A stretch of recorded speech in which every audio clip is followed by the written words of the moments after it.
On the last part, we set up for the Z-Fighters training before the android's initial attack. The Z-Fighters have been seeing good results for the most part of the week that they've been training. Goku and Gohan, on the other hand, have not seen significant results in their training. Keep in mind it's only been a week. Not much growth can be made for them in such a short time. Vegeta arrives to see the Earthlings training as well, remarking how their efforts are futile. They don't stand a chance against the upcoming threat. Krillin rebuttals that maybe if they could turn blonde and lift planets, then maybe they would have a chance. Goku, hearing this, says that's a great idea.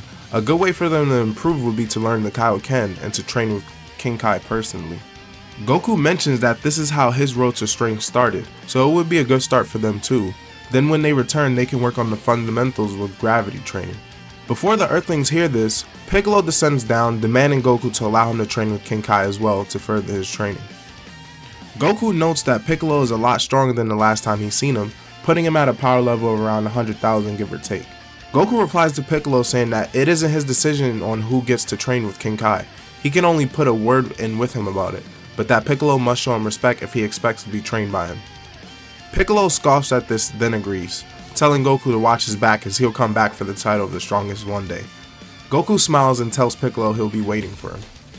The group all take off for Kami's place, leaving the three Saiyans to the devices. With Goku being the first to ask Vegeta if he's ready to begin training, Vegeta nods in tow. Goku says that before they start their physical training, they should work on Vegeta unlocking Super Saiyan first, and before Goku could even finish his sentence, Vegeta transforms. Goku and Gohan are shocked to see this, as they had no knowledge that Vegeta was capable of this prior, with them just staring with their jaws dropped. Vegeta replies, "What? Have you never seen a Super Saiyan before?" With Goku replying, "Of course he has, but how can he do that?" Vegeta explains that technically, he's already turned Super Saiyan. Yes, Gogeta is his own entity separate from Goku and Vegeta, but they share his memories and he shares theirs alike. He remembered the sensation of transforming and replicated it. Gohan thinks back to when Gogeta defeated Frieza on Namek, commenting that yeah, Gogeta did go Super Saiyan, so it would make sense that Vegeta, who was half of him, would retain that knowledge. Goku is just dumbfounded, mentioning how they can skip that part of their training and focus on getting Gohan to unlock his Super Saiyan form. Vegeta tells Goku to let him handle it, as he tells Gohan to brace himself. He mentions that this will not be a friendly sparring match, but a warrior's battle. Gohan nods and gets into fighting stance, telling Vegeta he's ready when he is, with Vegeta charging the boy both in their base forms. While not on Vegeta's level in terms of skill and raw power, Gohan is strong enough to keep up with the Saiyan for the time being. As Vegeta starts to get serious, Gohan can't continue to keep up with the pressure. After a calm beatdown, Vegeta starts to mock Gohan, stating that he isn't worth the Saiyan title if he can't hold the candle to the prince, with Gohan just standing back up expressionless, slowly powering up until he transforms into his Ikari form. Vegeta smirks, noting that Gohan is finally starting to take this match seriously, transforming into Super Saiyan, and once again getting back into battle stance as Gohan charges at him. The young Saiyan rushes Vegeta, catching him off guard, not without Vegeta catching his punch and then tossing him back though. This angers the boy, as he feels like he's given it his all and more, and Vegeta is toying with him, relenting that if he would just try a little harder, he could make some progress. Once again, Gohan tries to hit Vegeta, but this time instead faking Vegeta out and landing a gut punch, barely hurting the Super Saiyan as Vegeta chuckles and knocks him down. With Gohan's face planted in the floor, hearing Vegeta still laughing, he starts to glow, slowly standing up, getting back on his feet as he starts to feel more anger and his pupils disappear. A loud roar takes over the battlefield as Gohan releases every ounce of power he has, transforming into his own version of Super Saiyan. Vegeta is no longer laughing. In fact, he's sweating, and not realizing how quick Gohan was to anger and that he had been making fun of him. Goku tells Vegeta that this isn't good. Gohan is stronger than both of them now, and they would need to fuse to calm him down. Without a second thought, Gohan charges Vegeta before he could even react, punching the Saiyan off guard away from the fight. Goku tries to talk to Gohan, reminding him of where he is and what is happening, but it doesn't work as Gohan charges his father as well, with Goku just barely transforming and moving out the way. After dodging the attack, Goku is able to teleport to Vegeta using instant transmission, telling him it's time to fuse now. As the two get into position, they perform the dance with Gohan just raging around looking for them. Back on King Kai's planet, the group are just arriving, not realizing that the journey would be so far, but it only took them around 3 hours to get there, approaching King Kai introducing themselves. King Kai welcomes them, mentioning that they are all friends of Goku's, so they will be guests of his as such, with Piccolo demanding that they get to training immediately. The Kai laughs, as he tells them that in order to start training with him, they must tell him a joke, with each of them coming up with their own corny joke like Goku did, making King Kai chuckle in the process. As their training begins, they notice that they are all struggling to catch bubbles, except for Piccolo, who caught the monkey relatively easily.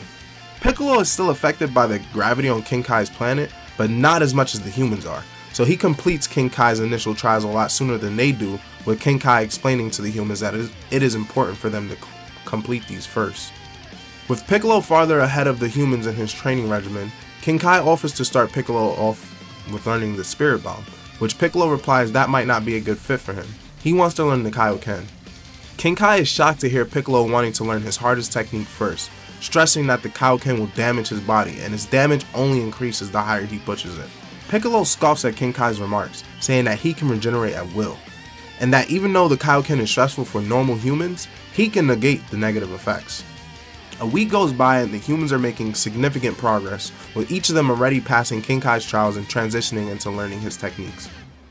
Krillin opts to learn the Spirit Bomb first, as does Yamcha, but Tien is more interested in learning the Kaioken first, as this technique boosts his fighting capabilities and doesn't really rely on other people's energy.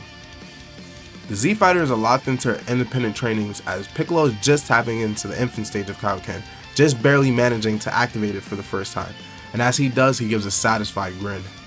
King Kai warns Piccolo that what he just accomplished isn't as physically taxing as pushing it farther, warning that if he was to overdo it, his body could explode in a gory fashion.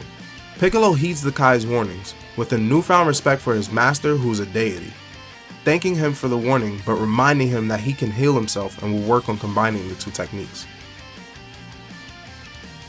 As he says this, King Kai remarks that learning the Spirit Bomb can prove beneficial for his goals, since the energy gathered for the Spirit Bomb can be used as he sees fit, even for revitalizing himself. Back on Earth, we get back just as Gogeta's bright fusion occurs, with the Saiyan for the first time not smiling, realizing that the planet is at stake if Gohan isn't calmed down. Gogeta teleports to the raging Saiyan with instant transmission, with Gohan confused to see someone appear out of thin air, mindlessly forgetting all the training he had previously done on Yardrat. Still in his base form, Gogeta starts to get Gohan's attention as he diverts Ki Blast around Gohan. Surrounding him, the young Saiyan roars and destroys all of them with little effort, surprising Gogeta. Gohan starts to charge Gogeta, keeping up with if not matching the Saiyan to his shock. With Gogeta realizing this, he decides that playtime is over and transforms. Gogeta transforming is more than enough to push the child back, starting to move at speeds Gohan can't follow properly. Gogeta gives Gohan a swift neck chop, knocking him out cold. The Saiyan isn't sure if he's excited or terrified at Gohan's power. Seeing that he has zero control over it, he decides that they need to focus on getting him in control before it's a danger to everyone again. Some time goes by, and the Saiyans defuse, with Vegeta saying he'll never get used to sharing a body with that clown, and Goku just smiling excited to be Gogeta again, if even only for a little while. Gohan starts to wake up, remembering little of what happened after his fight with Vegeta, only remembering that he saw Gogeta and then he was knocked out. Goku begins to explain the events that happened to Gohan, happy to tell him that he can in fact turn Super Saiyan, but serious in telling him that his power can be a danger to everyone if left unchecked. Vegeta tells him that that's his true Saiyan nature showing while he's angry, and that he shouldn't fight his pride as a warrior, but that doesn't mean putting innocent lives in danger for no reason either. Gohan nods, understanding that he has a lot of work to do to catch up to his superiors, not just in brute strength. This is the point that the time skip happens. We come back on the day of the android's arrival, with the group all together after their training. Everyone is together on Amenbo Island searching for the androids, with the first to encounter them being Piccolo this time around. While this iteration of Piccolo doesn't have Nail Absorb, he makes up for it in training and is actually quite stronger than his canon counterpart. Piccolo is grabbed by Android 20 as he starts to feel his power being drained. Mentally, he shouts Kaioken as he powers up and breaks free of the android's grip, which surprises the android as he has no knowledge of this technique prior. Piccolo rushes the android, delivering a devastating combo that leaves the android immobilized. Piccolo's power-up signals the other Z Fighters as they arrive on the scene one by one. Everyone arrives to find the android on the ground malfunctioning, noting that the android looks like a human, with Bulma recognizing him, claiming him to be a famous scientist named Dr. Gero. Just as Bulma mentioned this, Trunks arrives and tells everyone that that isn't the android from his timeline, and that they didn't have absorption parts because they had infinite energy. Jiro's body receiving this information relays the message to Android 19, release 17 and 18. Android 19 leaves the island to go back to the lab and awaken the sleeping androids to Dr. Jiro's pleasure.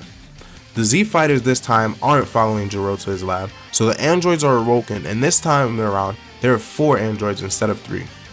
The group all encounter them pretty fast, however, since Android 16 can scan for their location, so this timeline starts to fall into the same path that Trunks' did.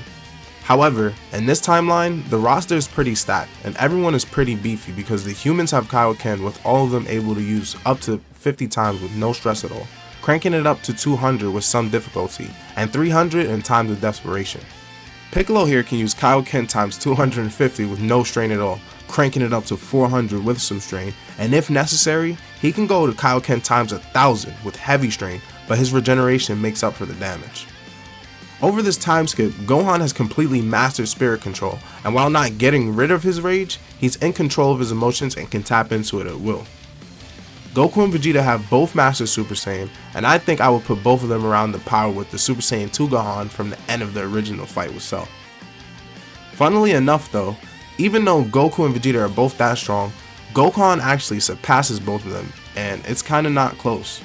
In his full power Super Saiyan form, he eclipses the power of that even his father. As the androids approach, the group tenses up with everyone getting into their battle stances. Oddly enough, the weakest person on the team right now is Trunks, who's relative to the Earthlings at their peaks. That's unfortunate for Trunks. And with that, we'll end off there. So what did you guys think? What do you think will happen in the next part? Let me know with your comments and suggestions down below.